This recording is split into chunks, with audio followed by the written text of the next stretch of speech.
Welcome to Fraser Fast Track, the Fraser Institute's look at the week's key news stories. I'm Leah Costello.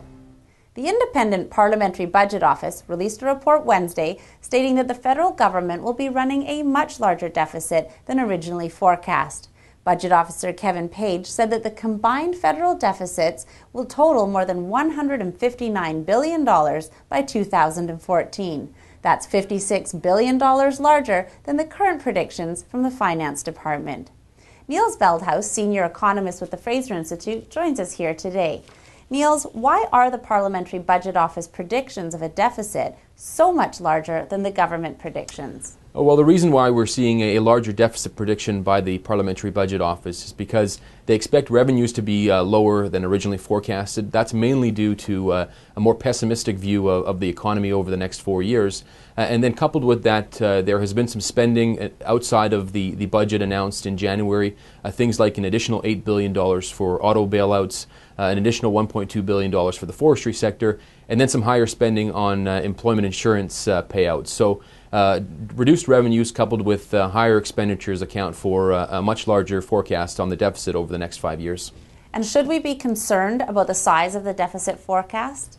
Well, the size of the deficit is certainly concerning. What's even more concerning, however, is whether or not this will be a temporary deficit or will be more permanent over the course of the medium and longer term.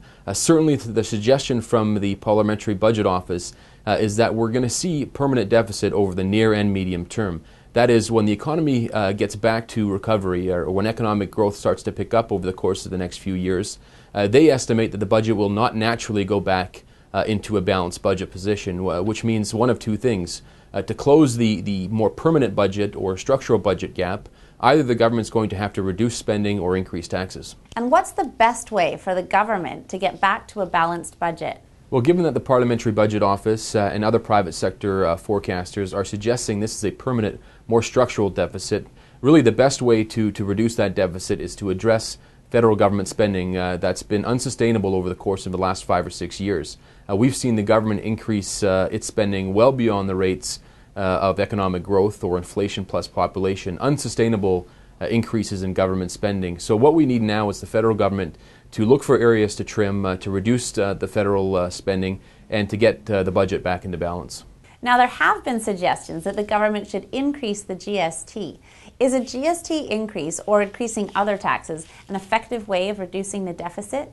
Well, we know that increasing taxes will impact people's behaviors. It will impact their incentives to do productive things like saving, like investing, like taking risks or engaging in entrepreneurial activities. So increasing taxes will have a negative impact on the economy and certainly not a good way to close the budget deficit. A much more productive way to close the deficit, again, would be to address the overspending that's occurred at the federal level over the course of the last 5 or 6 years.